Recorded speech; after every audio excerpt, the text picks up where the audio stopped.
Selamat sore, pada saat ini kami akan mempresentasikan mengenai hasil studi kelayakan bisnis kami dengan UMKM Gultik Sahabat. Dengan saya Febrianti Melia dengan NIM 6423230 dan rekan saya. Nama saya Ramyato Adelia dengan NIM 6423034. Perkenalkan, nama saya Anissa Pustani dengan NIM 6423078. Perkenalkan, nama saya Irma Fiana dengan NIM 642307782. Sebelum masuk ke pembahasan yang lebih jauh, saya akan menjelaskan terlebih dahulu judul yang kami angkat. Analisis kelayakan bisnis merupakan suatu kegiatan untuk menilai apakah sebuah usaha ini layak dijalankan, dikembangkan, atau dipertahankan dengan melihat berbagai aspek yang mempengaruhi usaha tersebut. Melalui analisis ini, pelaku usaha dapat mengetahui kekuatan, kelemahan, peluang, serta resiko yang mungkin dihadapi, sehingga keputusan bisnis yang diambil dapat lebih tepat. Pada penelitian ini, objek yang kami pilih adalah UMKM Gultik Sahabat, yaitu usaha kuliner yang bergerak di bidang penjualan, gulai tikungan, atau yang biasa dikenal dengan gultik. Usaha ini berdiri sejak tahun 2022 yang berlokasi di kota Tangerang. Gultik Sahabat memiliki ciri khas berupa porsi jumbo serta sate sebagai menu pendamping, sehingga menjadi salah satu daya tarik bagi konsumen untuk mengunjunginya. Selanjutnya ada latar belakang. UMKM di Indonesia terus mengalami perkembangan yang cukup pesat, terutama pada sektor kuliner kaki lima yang banyak diminati masyarakat, karena harganya relatif terjangkau dan juga mudah untuk ditemukan. Kuliner ini dikenal sebagai makanan yang sederhana, namun memiliki cita rasa yang khas, sehingga diminati oleh berbagai kalangan, terutama pecinta kuliner malam. Salah satu pelaku usaha di bidang ini adalah Gulai Tikungan Sahabat yang berdiri sejak tahun 2022 di Jalan Berhias, Karawaci, Tangerang. Usaha ini memiliki keunikan tersendiri, yaitu menawarkan porsi jumbo serta sate sebagai menu pendamping, sehingga memberikan nilai tambah dibandingkan usaha sejenis. Namun, di tengah perkembangan usaha kuliner yang semakin pesat, tingkat persaingan antar pelaku usaha juga semakin tinggi. Kondisi ini membuat setiap UMKM perlu memiliki strategi yang tepat agar dapat bertahan dan berkembang. Oleh karena itu, diperlukan analisis kelayakan bisnis secara menyeluruh untuk mengetahui apakah usaha Gultik Sahabat ini layak untuk dijalankan dan dikembangkan lebih lanjut. Dalam penelitian ini, analisis kelayakan bisnis dilakukan melalui beberapa aspek, yaitu ada aspek teknis, aspek teknologi, aspek hukum, aspek ekonomi, dan juga aspek lingkungan. Dengan adanya analisis tersebut diharapkan dapat diketahui kondisi usaha secara lebih mendalam serta menjadi bahan pertimbangan dalam pengambilan keputusan bisnis ke depannya. Baik, di sini saya akan menjelaskan mengenai rumusan masalah, tujuan penelitian, dan yang terakhir ada profil usaha UMKM tersebut. Rumusan masalah pada penelitian ini yaitu berfokus pada bagaimana kelayakan bisnis UMKM Gultik Sahabat jika ditinjau dari kelima aspek, yaitu aspek teknis, aspek teknologi, aspek hukum, aspek ekonomi, dan juga aspek lingkungan. Nah, analisis ini juga dilakukan untuk mengetahui apakah usaha UMKM Gultik Sahabat sudah memenuhi standar kelayakan sebuah bisnis yang dapat dijalankan dan dikembangkan secara berkelanjutan. Selanjutnya ada tujuan penelitian. Tujuan dari penelitian ini adalah untuk menganalisis kelayakan UMKM Gultik Sahabat ini berdasarkan kelima aspek yang sudah tadi saya jelaskan. Melalui analisis ini diharapkan dapat diketahui kelebihan maupun kekurangan yang dimiliki UMKM Gultik Sahabat ini, dan sehingga hasilnya itu dapat menjadi bahan evaluasi dan pertimbangan bagi pemilih dan pengembangan bisnis untuk kedepannya. Selanjutnya ada profil usaha dari UMKM Gultik Sahabat ini sendiri. Gultik Sahabat ini merupakan salah satu UMKM di bidang kuliner yang berdiri pada tahun 2022 sampai sekarang, yang mungkin sudah berjalan kurang lebih 4 tahun, yang berlokasi di Jalan Berhias, Karawaci, Tangerang, tepatnya ada di bantaran pinggir Sungai Cisadane, Kota Tangerang. Usaha ini juga mengusung konsep warung tenda sederhana yang berlokasi pada malam hari, itu bukanya mulai dari pukul 6 sore sampai 2 dini hari.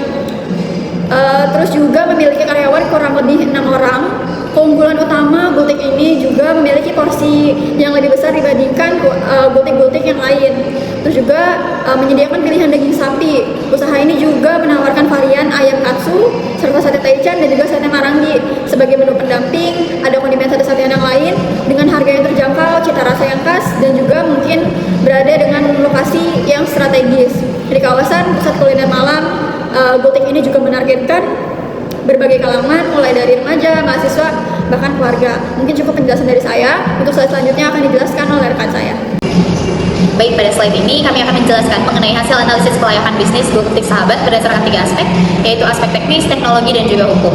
Berdasarkan hasil analisis, ketiga aspek tersebut dinilai tidak layak karena masih terdapat berbagai kekurangan yang dapat menghambat operasional maupun pengembangan usaha.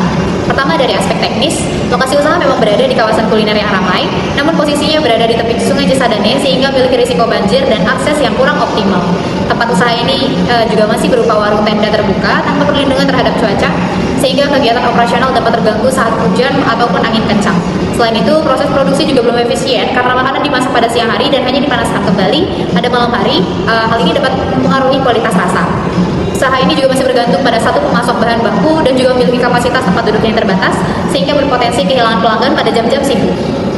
Selanjutnya, dari aspek teknologi, pemanfaatan teknologi juga tidak optimal, di mana Gultik Sahabat sudah tidak lagi menggunakan layanan pesan antar seperti GoFood, GrabFood, dan juga ShopeeFood, sehingga kehilangan peluang menjangkau pasar yang lebih luas. Selain itu, pencatatan keuangan juga masih dilakukan secara manual, belum menggunakan sistem inventory digital, dan media sosial belum dimanfaatkan sebagai sarana promosi yang efektif. Kondisi tersebut menunjukkan bahwa penggunaan teknologi belum mampu mendukung efisiensi operasional maupun meningkatkan penjualan. Kemudian dari aspek hukum, meskipun usaha ini telah memiliki nomor induk berusaha NIB dan juga NPWP, masih terdapat beberapa dokumen penting yang belum dimiliki seperti sertifikat halal, sertifikat PIRT, sertifikat kebersihan dan sanitasi, dokumen SPPL, serta kejelasan izin lokasi usaha. Kekurangan legalitas tersebut dapat menimbulkan risiko sanksi administratif dan menjadi hambatan dalam pengembangan usaha. Oleh karena itu, berdasarkan hasil analisis aspek teknologi, teknis, dan hukum dinilai tidak layak dan memerlukan perbaikan sebelum usaha dapat dikembangkan lebih lanjut. Baik, selanjutnya pada slide ini kami akan membahas mengenai hasil analisis dari aspek ekonomi atau keuangan serta aspek lingkungan. Berdasarkan hasil analisis, kedua aspek tersebut juga dinilai tidak layak karena masih terdapat beberapa kelemahan yang berpotensi mempengaruhi keberlangsungan usaha. Dari aspek ekonomi dan keuangan, ditemukan bahwa klaim omset sebesar 5 juta rupiah per hari belum dapat dibuktikan melalui laporan keuangan yang memadai. Selain itu, usaha ini juga belum memiliki sistem akuntansi yang terstruktur sehingga kondisi keuangan belum dapat dipantau secara akurat. Perhitungan laba juga belum memasukkan seluruh biaya operasional seperti biaya gas, bumbu, plastik, tisu, air, sabun, maupun penyusutan aset. Di samping itu, usaha ini belum memiliki dana cadangan untuk menghadapi kondisi darurat dan belum menghitung break-even point atau titik imas. Kondisi tersebut menunjukkan bahwa pengelolaan keuangan usaha masih belum memenuhi standar yang baik. Sementara itu, dari aspek lingkungan, pengelolaan limbah juga masih menjadi perhatian, di mana limbah cair seperti kaldu, minyak bekas, dan air cucian belum dikelola dengan baik sehingga berpotensi mencemari Sungai Cisadane. Selain itu, sampah organik dan anorganik juga belum dipisahkan. Penggunaan plastik sekali pakai dan styrofoam masih cukup tinggi, sehingga usaha ini belum memiliki dokumen lingkungan berupa SPPL. Kondisi tersebut dapat menimbulkan dampak negatif terhadap lingkungan, sekaligus meningkatkan risiko sanksi dari pemerintah dan menurunkan citra usaha di mata masyarakat. Baik, selanjutnya ada kesimpulan dan saran. Kesimpulannya yakni dari aspek-aspek yang telah dijabarkan oleh teman saya sebelumnya, Gultik Sahabat sebetulnya tidak layak dijalankan dan dikembangkan untuk kondisi saat ini, karena semua aspek harus terpenuhi terlebih dahulu. Dan untuk sarannya, yang pertama ada teknis, sediakan terpal atau kanopi yang lebih kokoh, diversifikasi pemasok, masak lebih sering dalam porsi kecil, dan tambahan tempat duduk. Yang kedua ada dari segi teknologi, aktifkan kembali layanan online, konsistensi ditingkatkan di medsos, gunakan aplikasi inventory dan kasir digital. Yang ketiga ada aspek hukum, urus sertifikat halal dan PIRT, konsultasi izin lokasi, dokumentasikan, dan panjang legalitas. Selanjutnya ada lingkungan, wadah khusus limbah cair bisa dijual ke pengepul, pisahkan sampah anorganik dan organik, kurangi pemakaian penggunaan plastik, buat SPPL atau surat pernyataan kesanggupan pengelolaan dan pemantauan lingkungan hidup. Yang terakhir ada dari aspek keuangan, sarannya yaitu beralih ke aplikasi di kasir digital, catat semua pengeluaran, hitung ulang HPP lengkap, siapkan dana darurat 10% dari omset.